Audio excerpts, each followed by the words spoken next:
These are the notes for Unit 6, Day 6. And they start on page 17 of your packet. And we are interpreting accumulation and applying properties of definite integrals.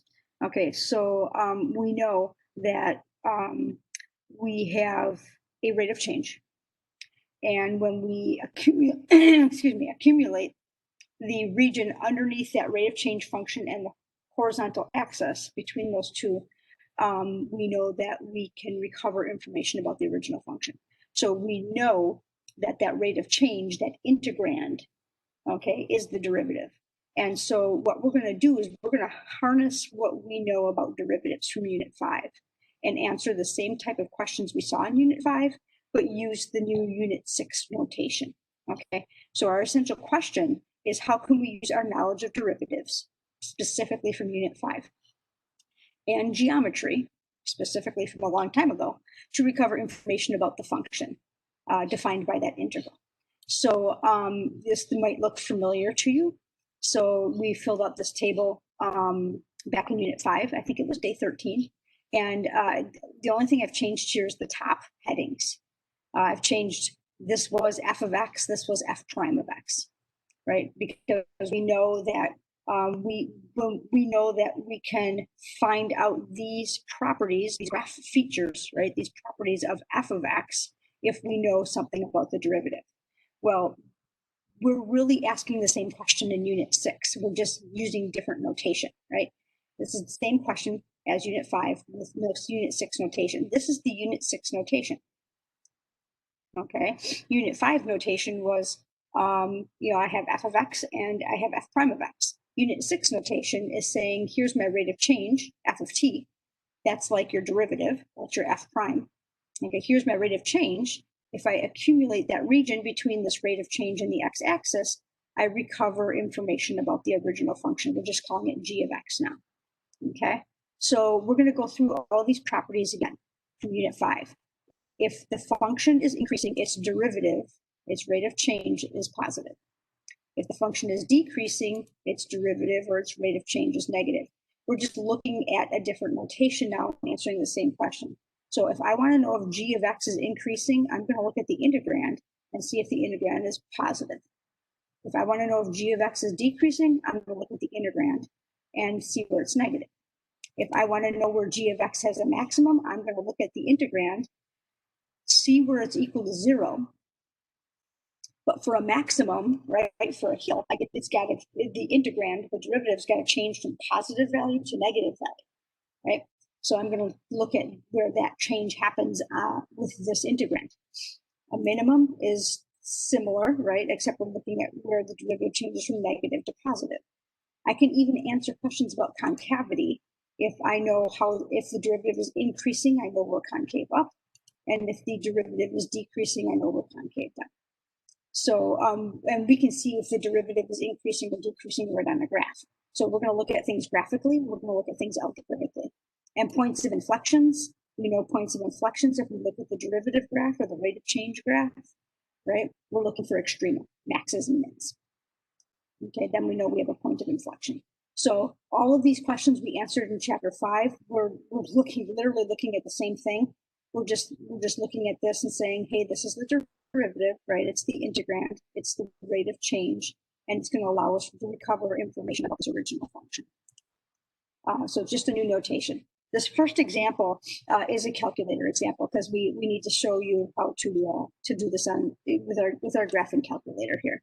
So we have this problem here. It says function h is given by h of x is the accumulation or the integral of the natural log of t sine t plus 5 dt. And we're specifically looking in this domain from 1 to 7. Okay, and it says on what intervals, if any, is h decreasing? So we know that h decreasing means h prime is negative. Well, h prime is right here, right? H prime is the rate of change of h. And this is where we find the rate of change now. So we are going to look to see where this is negative. So what we're going to do, I should have put less than 0 here. What we're going to do is we're going to grab our graphing calculator and we're going to put this information into our graphing calculator. So we're going to put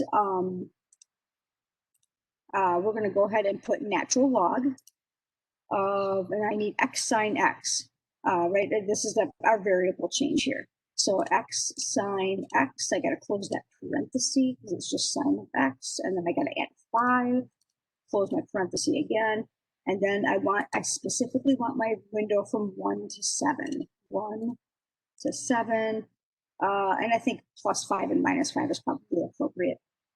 We'll figure that out when we graph it.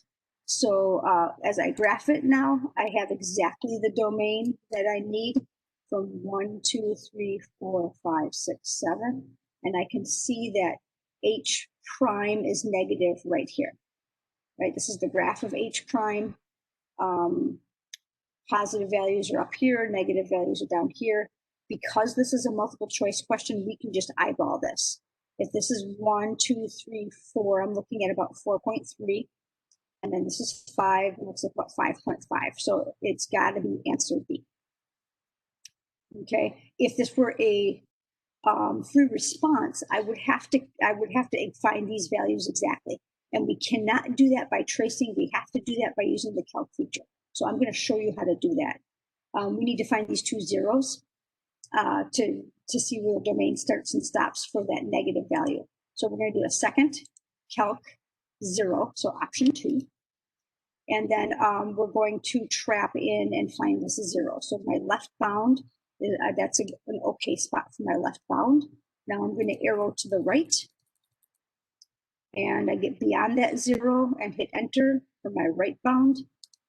And then a guess, I'm just going to back up a click or 2 and hit enter for my guess.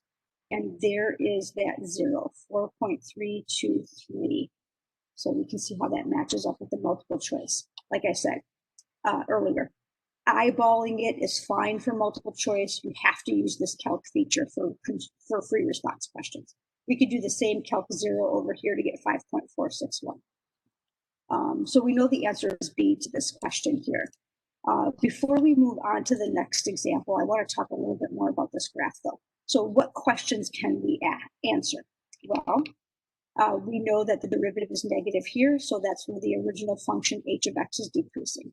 This sounds familiar, right? We were doing this in Unit 5, just different notation. The derivative is positive here, so in this domain from 1 to 4.323, the h of x must be increasing, and also right here, from 5.461 to 7, h of x is increasing. What else can we show? This looks like a relative min. So this is an extrema of h prime, which means we must have a point of inflection right there. And at x equals, I don't know, maybe it's just a little under 5. Maybe we have extrema here too. It looks like it starts to go down again. So we might have an extrema here, maybe another point of inflection there. We'd have to do a second calc max to see if there is an extrema there. So those are the things we can answer just by looking at this graph. And there's other things we could answer as well. Okay, let's go on to the next example. Next example, they give you a graph of f. And the question is, the graph of f is shown above. Let G be defined as the accumulation of f of t from 1 to x. So knowing this notation, we know that f is our rate of change, f is our derivative. So we're looking at a derivative graph again. We're going to go through all those questions again that we did in Unit 5. At what values of x in this interval from 0.5 to 6.5 does the graph have a relative maximum? Well, we know that the original function has a relative maximum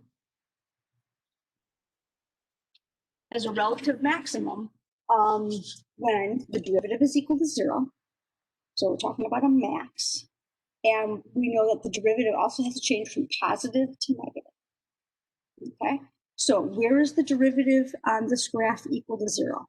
Well, that happens here at x equals 1 and x equals 5 and x equals 6, right? This is the graph of the derivative. That's what f of t is. And we have positive values above and negative values below, so zeros are right along this axis. And then we have to transition from positive to negative values, which means we have to transition from being above to being below. So, so here's just a quick comment, right? We know that f of x is our derivative. So this is our derivative graph. That's what that's referring to. So here I transition from positive to negative. So this is where we have a relative maximum. So what is 3? Well, 3, just to extend the problem a little bit, 3 is transitioning from negative to positive. So this must be a minimum. What is 6? Well, the derivative, f of t, the rate of change, so to speak, is going positive to 0 to positive. So think about that. Positive slope to 0 to positive, that must be some sort of plateau on g of x. Okay, and then we could answer those other questions. When the derivative is positive, the g of x is increasing. So g of x is increasing in this domain and in this domain right here, because this is all positive, and in this domain.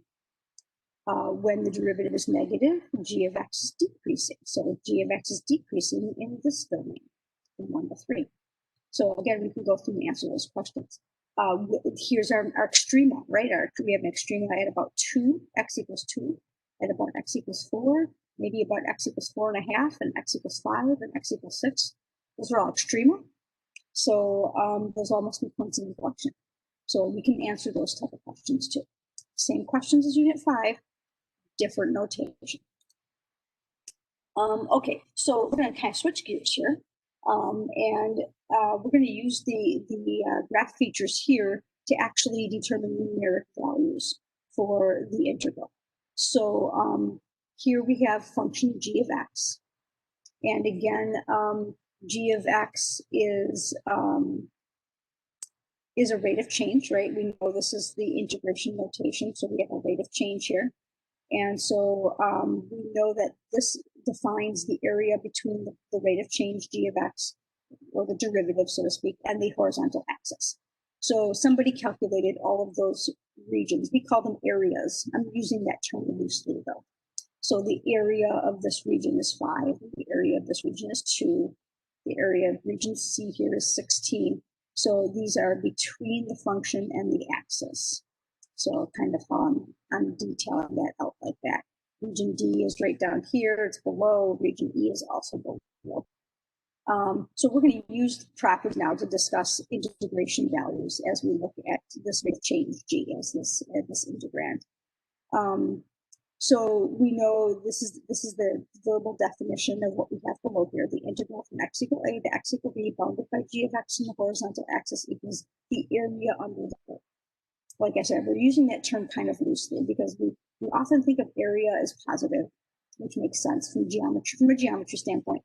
But we also know that when we have a function value below the horizontal axis, that we have function values that are negative. And that correlates to a negative height of a rectangle if we were to do a Riemann sum. So we know that this region actually has a negative value in terms of a definite integral. So that's why we're using the term area kind of loosely. It's a little bit different than when we were doing geometry, in other words. Okay, so let's look at some properties. So here's the same graph. Identical bounds. So if I want to take the integral from -3 to -3, so I start here at -3 and I end here at -3. Okay, so I'm not sweeping out any area. I'm staying put right at -3. So I must not have accumulated anything. So this answer has got to be 0. So generally speaking, if my bounds are the same, I'm going to have a 0 value for the definite integral. I'm not sweeping out any area between a function and a curve. So I must have a value 0. Okay, let's take a look at the additive property. And these work just like the numbering system works. I'm going to take a look at the region from -5 to 2. So here's -5, x equals -5. Here's x equals +2. So I'm looking at that region. Okay. Well, that region is made up of two distinct subregions, so to speak. So I can break that up into 2 parts, from -5 to 3.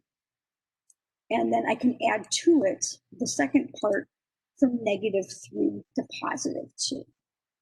So if I'm sweeping from left to right, from little to big, right? That's how we write integration. The lower limit's the smaller one, the upper limit's the bigger one. Then I'm sweeping across from left to right, kind of like the way you read a book. And so we can see from the graph then that the value of this accumulation from -5 to 3 is the red region. And that red region has a value of -2 because it's below the x-axis. So although the problem statement said it had an area of 2, because it's looking at that geometrically, we know that the definite integral's value is actually -2 because of that negative function value. And then if we look at -3 to +2, that region has a value, that definite integral has a value of 16. So just like if we would take two shapes together in geometry, the overall area from -5 to +2 is going to be whatever numerically results from this process. So -2 plus 16 equals 14. So the value of the definite integral from -5 to 2 is 14.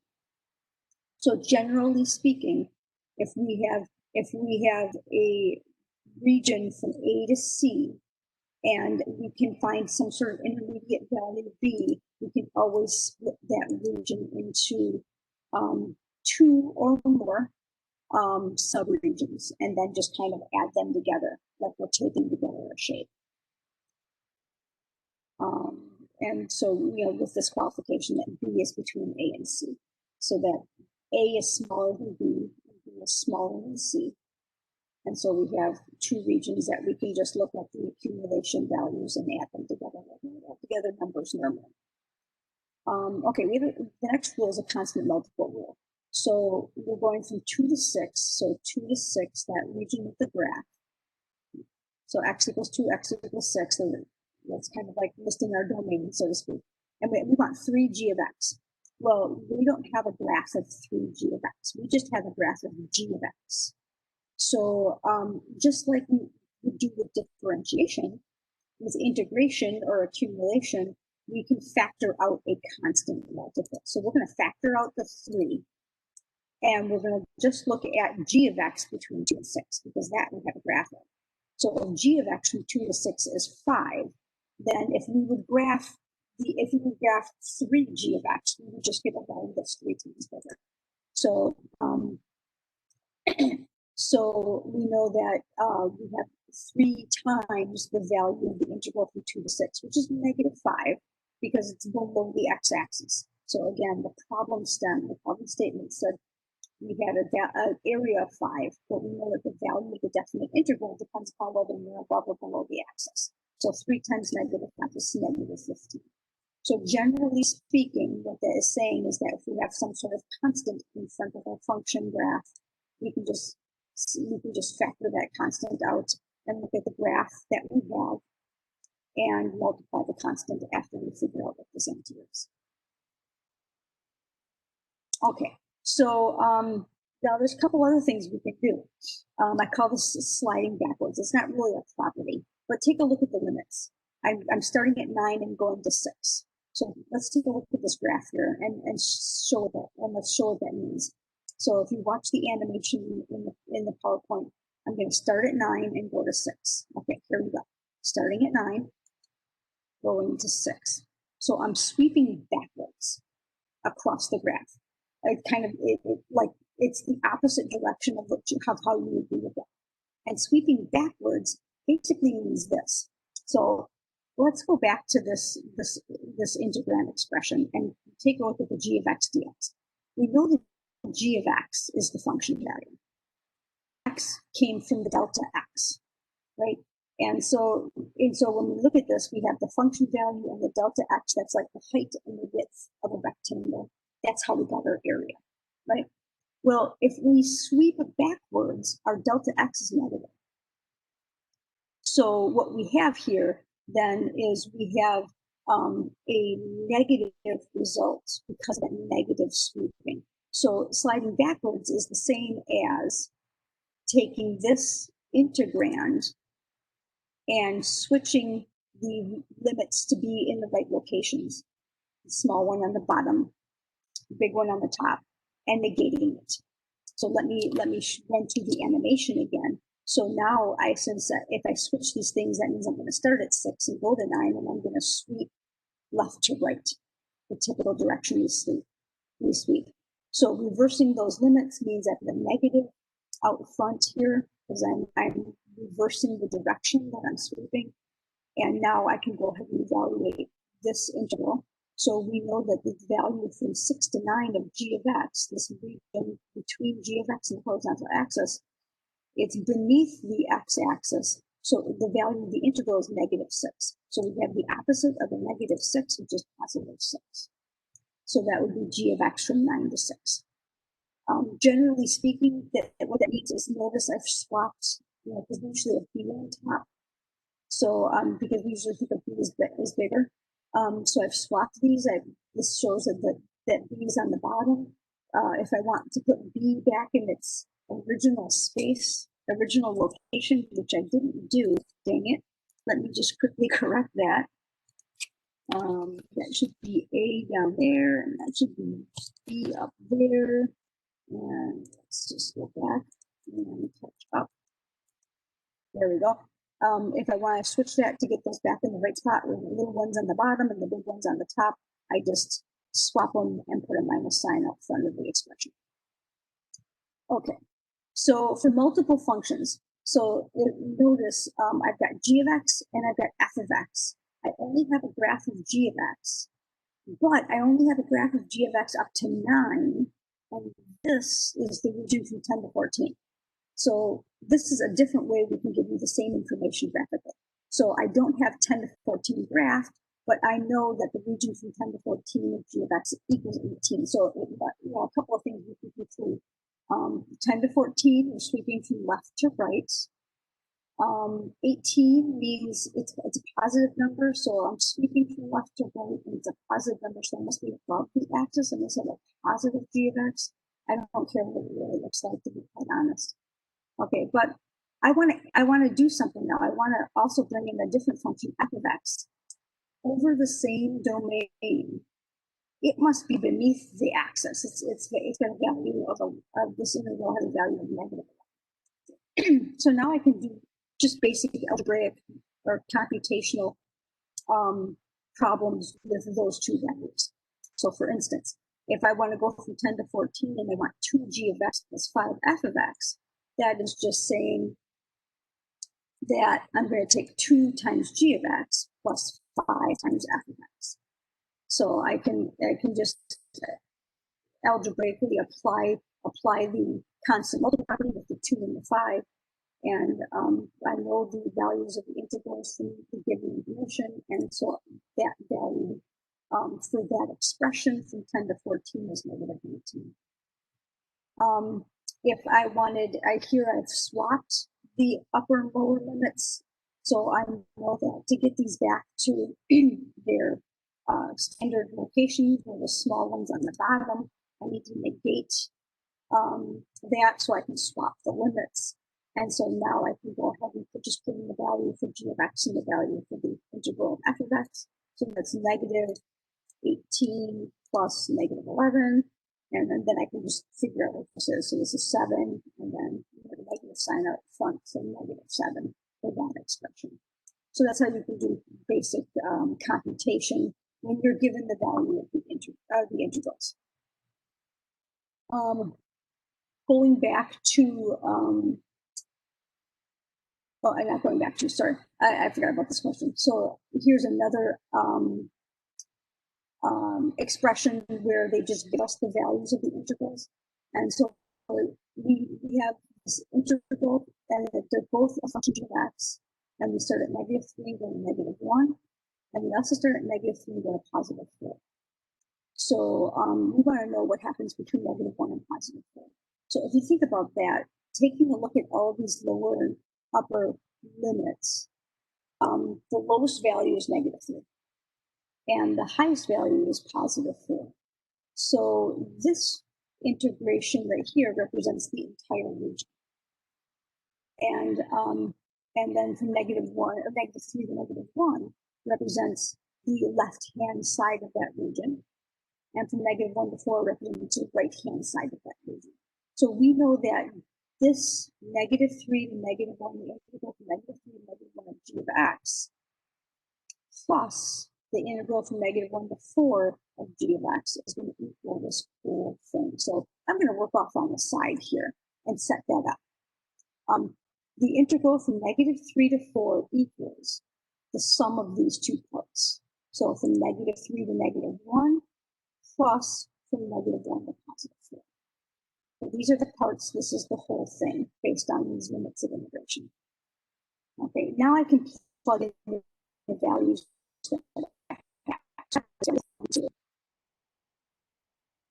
I have this value, I don't have this value. That's what I'm trying to find. So I'm going to treat this as kind of like an algebraic expression. You could almost think of this as 11.2 equals -4.8 plus x. You know, that we're trying to figure out this unknown quantity. So we know we add 4.8 to each side. That gets this by itself. And 11.2 plus 4.8 is 16. So the value of this integral is 16. So it's kind of like the left-hand side is beneath the x-axis. The whole thing has so much more above it that it ends up being positive. So this region, this leftover region must have this big positive answer. Okay, so it's good to be familiar with some basic functions. So these are some basic functions we run across pretty routinely. They're called odd and even functions based, and it's really kind of based on their powers. And so let's take a look at x cubed graphically. So I'm going to adjust my window from -3 to 3. And I'll go from -10 to 10 because x cubed, well, 3 cubed is 27 though. Let me go from -30 to 30. There we go. Okay, so and then let's clear that out. We're graphing x cubed. So when we look at the graph of this, it looks like that, right? So we call this, when we look at this, we call this rotation symmetry. In other words, I could spin that 180 degrees and I would have something that looks identical. But look at these regions from -3 to 0, this region, and from 0 to +3, that region, they're identical because of that symmetry. So, and even from -1 to +1, also identical. Like if I changed my window, and let's say I just went from -3 to +3, so I can really zoom in on this domain of -1 to 1. We can see that this region from -1, -1, this little region here and this little region here are identical. One's above, one's below. If I add them together, I would be getting 0. So when we have an odd function and this really special situation where we are symmetrical about 0, of x equals 0, that whole thing is 0 because part of it's below, the other half is above, add them together, they get 0. So generally speaking, if we have an odd function, f of x is odd, and we are symmetric about the origin, we're going to get 0 for the answer for that definite integral. Let's take a look at an even function. So let's change this now to x squared. Oops, let's clear all that out. There we go, x squared. Okay, x squared, now if we look at from -1 to +1, we have two equal-sized areas above the axis. So when we add those together, we don't get 0. But what we can say is that looking at this symmetric about the origin is the same as looking at it from 0 out to one of the bounds and just doubling it. So generally speaking, if we have an even function, we don't have to look at the whole value of the definite integral. We could start at 0 and just go out to one of the bounds and just double what we have. And sometimes that's advantageous, especially a bound of 0. That mathematically, that's advantageous over a numeric bound that's not 0. So those are some things that do come in handy as we're getting more into advanced integration, and we'll get there in the next week or so. Okay, so let's continue to talk about more applications. The applications we just got done, somebody had to tell us how much the area was, because the shapes were odd, they didn't have geometric formulas or anything, and we don't know how to find those yet. We will be able to find those soon. But when we have something like this, now all of a sudden these regions between the function and the axis become geometric shapes, and we've actually kind of dealt with this a little bit already. And if they're geometric shapes, then we can apply what we know about geometry to find the values of these definite integrals. So let's take a look at this first definite integral from -2 to +2. So let's sweep through this domain and see what sort of shapes we get for our regions. So from -2 to +2, notice the shapes, right? Because the definite integral says I have a function, that's my rate of change, and I am accumulating the area between that function and the horizontal axis. So when I'm below the horizontal axis, this region is between the function and the horizontal axis. And when I'm above it, it's between the function and the horizontal axis. It stops here at the horizontal axis, does not go down underneath. And then this last portion is right here. So take a look at those regions. What is the area overall from -2 to +2, that domain? Well, I see 3 different triangles. Some people might see 4 different triangles because of what's happening here in the middle. In fact, if you see 4 different triangles, you might be able to get the answer super quick, just based on symmetry, same size shapes. But let's take a look at this mathematically. This first triangle is half base times height, so base of 1, height of -2. This next one, half base times height, base of 2, height of +2. Last one, half base times height, base of 1, height of -2. Mathematically, that adds up to 0. Okay, so how can we get 0 faster? Well, take a look at these triangles. This triangle and this triangle are the same. One's positive, one's negative. This triangle and this triangle are the same. One's positive, one's negative. It's going to add up to 0. Let's look at 8 to 4. Excuse me, 4 to 8. 4 to 8 is this region here.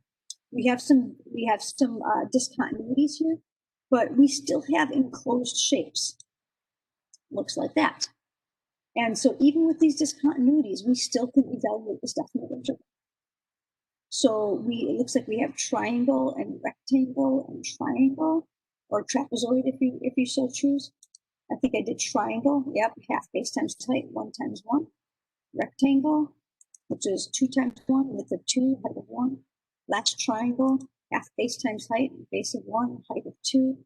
So adding all of this up together, what do we got here? We've got 2 plus 1 plus a half, so that's 3.5. It's all positive because it's all above the x-axis. So that is 3.5. So we can use geometric shapes to answer our questions about definite integrals, for sure. Even if we have shapes like semicircles, right? Area of a circle is pi r squared. Semicircles, cutting it in half. So I'm sure you're going to get pictures of semicircles on some graphs. We still can use geometric formulas for that. Okay, so coming back to this, we were looking at this on the last screen. So I'm bringing this information back into the picture to answer this question. From -1 to 4, what is 2 times g of x minus 4 times x? So this is where we're getting information from 2 locations. G of x from -1 to 4, we got that answer back on the previous screen. That was 16, right? And we got that from this information. And then 4 times f of x. Well, f of x refers to this graph. So we're getting some from given information, some from the graph. F of x from -1 to 4. So -1 to 4. Let's sweep through that region. That's -1 to 4. So we need to find the value of that definite integral. We get some positive, some negative regions. So let's work with that piece of the problem first. So let's take a look at this first triangle. Half base times height, base of 2, height of 2.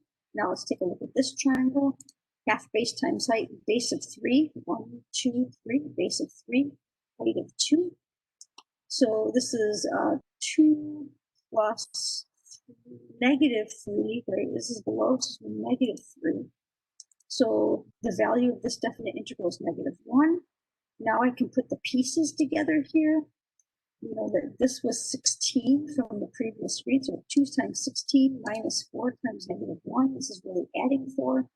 So we have a value for this definite integral of 36. 32 plus 4 is 36. So that's a way we can kind of combine a graphical and numeric information to evaluate a definite integral. When we get back into the classroom, we'll go over our takeaways and your topic questions will be related to these skills.